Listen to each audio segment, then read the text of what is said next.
por, por señalar claramente actos de corrupción, ameritaba una respuesta del presidente en este discurso inaugural. Esa apreciación, por supuesto, la comparto.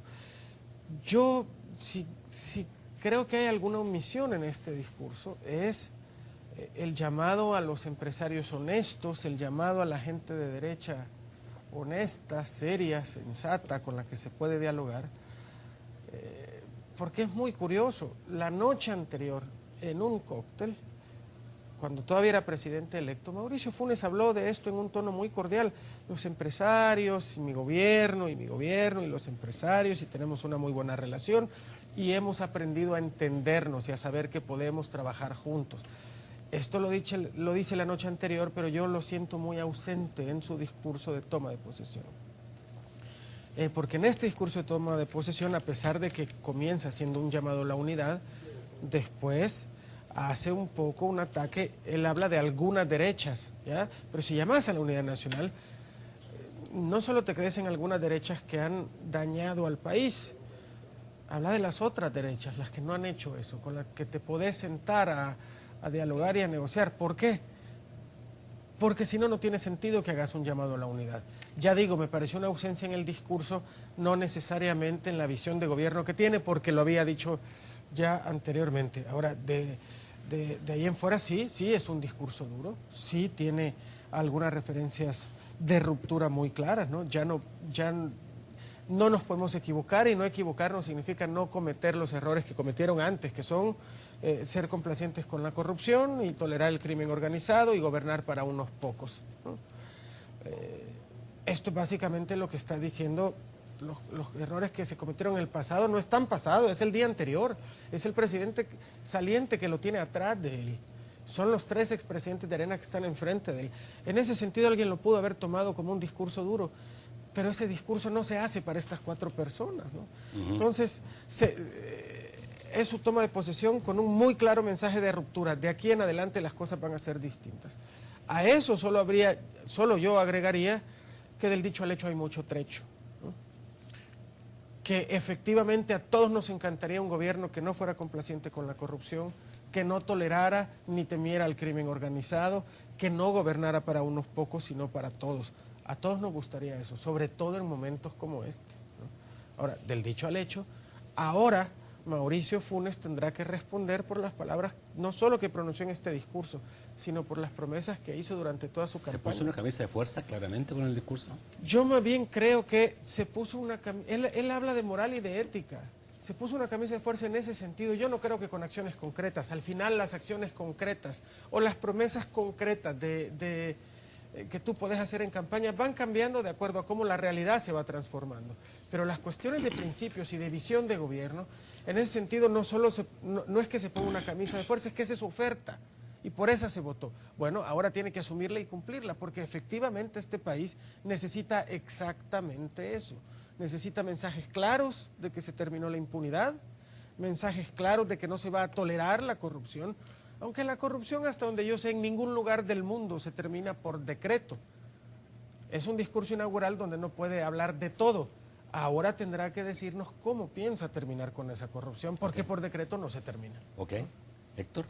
Mira, yo respecto al discurso, yo creo que Mauricio Funes entendió que este era realmente el primer gran hecho político al que se iba a enfrentar. Ya su discurso del 15 de marzo fue ampliamente comentado, muy bien recibido, sus acciones posteriores. Este era realmente el primer gran hecho político que él iba a generar como presidente de la República.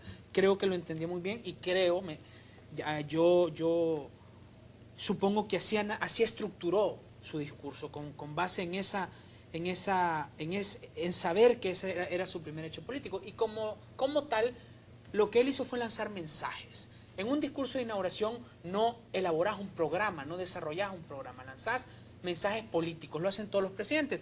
Si analizás discursos famosos de inauguración, en casi todos ellos encontrás menciones al antecesor, y son, sobre todo, cuando hay cambios de un partido opositor, cuando el que llega es un partido opositor, son menciones de repulsa o de responsabilizar al antecesor. Pues lo hizo el mismo Barack Obama, ¿no? Barack Obama fue bastante duro con el gobierno de George Bush en su discurso inaugural, eso es lógico. Mauricio Funes sabía eso y dio ese mensaje.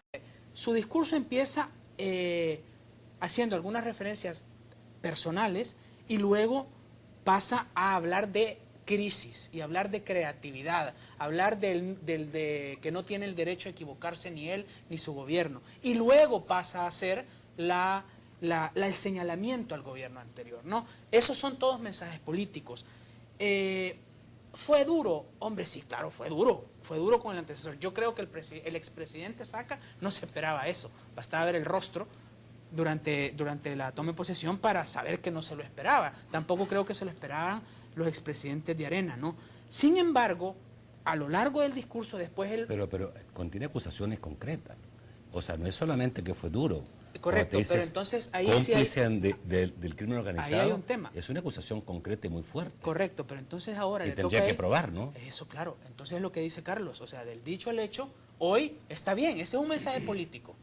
Y sí se puso una camisa de fuerza en ese sentido. Porque ahora le toca, gobernando, no desde la oposición, no como candidato, no como presidente electo, como presidente de la República, con todo el aparato del Estado, bajo su dirección, al menos del Ejecutivo, comprobar eso.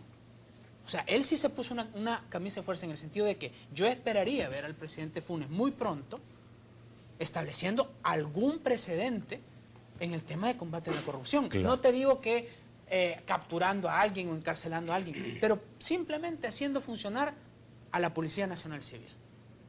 Hoy dijo el director de la Policía Nacional Civil, las instancias de inspección interna de la policía no funcionan.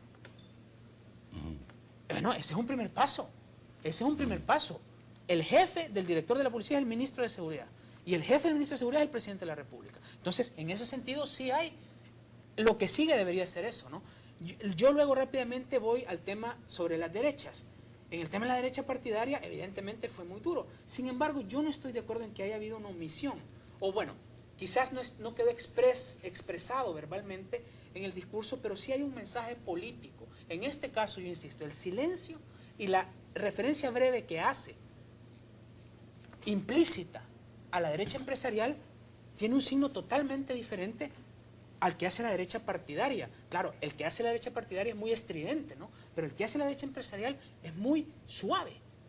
Entonces pasa casi desapercibido. Pero fíjate lo que dice. Con el propósito de fortalecer la unidad nacional y de construir políticas de Estado, convocaré un diálogo nacional para la definición de una estrategia de desarrollo. Crearemos el Consejo Económico y Social, una instancia institucional permanente en la que los principales sectores económicos dialogarán y buscarán acuerdos. ¿Quiénes son los principales sectores económicos de El Salvador? Esa derecha empresarial, ¿no? El mensaje es diferente. Un mensaje político, a mi juicio y mi opinión personal, inteligente, ¿no? Porque claro, su base, la gente que votó por él, estaba esperando este mensaje de ruptura, este mensaje de dureza. Pero también él sí retomó esa plática privada de la que habla Carlos Dada, de nos hemos llegado a entender, y la puso en el discurso, en una forma diferente, ¿no? Entonces sí va a eso, ¿no? Y yo termino con esta idea. Todo lo que él dice, las acusaciones que hace, las referencias que dice tener, las políticas que anuncia, sobre todo las políticas de corto plazo, de corto mediano plazo, referidas a la crisis. Hoy ya no hay para atrás. Hoy ya es gobernando, que bueno, ya habló de 25.000 viviendas, de programa de 18 meses de trabajo temporal, creación de 100.000 empleos y echar a andar el programa de comunidades solidarias urbanas y rurales. Bueno, hoy ya le toca a él y a su equipo decir cómo, con qué plata, con qué presupuesto, con qué metodología estatal, y eso es lo que ahora servirá a los salvadoreños para juzgar al presidente, ¿no? Hay un truco político, si querés, que ocupan todos los mandatarios. Bueno, lo hizo Saca con Flores, lo hizo Flores con Calderón Sol. El antecesor me dejó este problema, pero eso dura 3 meses, eso dura 100 días, o si querés todo 2009, pero Después de ahí en no hay adelante excusa. ya no hay excusa. Ok. Buenas noches. Vamos a ver, ya hablaron bastante tus amigos. Primero, omisiones que le toca a la gente, directos. Subsidios.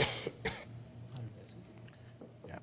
A este país, por cualquiera que sea la razón, se le quitaron los subsidios en electricidad, en gas o en lo que sea, y no hay, ya llevamos 4 o 5 días y no hubo una sola referencia que era, y eso es lo que verdaderamente le toca, le importa a la gente. Y yo creo que hay que hablar un poquito con claridad y de buena fe. Yo creo Solo recordarte que habló de focalización de subsidios. correcto, pero eso es una tanto, figura que venimos hablando. Mire, lo normal, incluso hablemoslo con sinceridad, ya en las redacciones de los medios, y yo creo que están teniendo, no sé si fue por el apresuramiento de los nombramientos, hay un ambiente, algunos ministros están ganando un ambiente como que no tenían nada preparado, o sea, están a cero anuncios.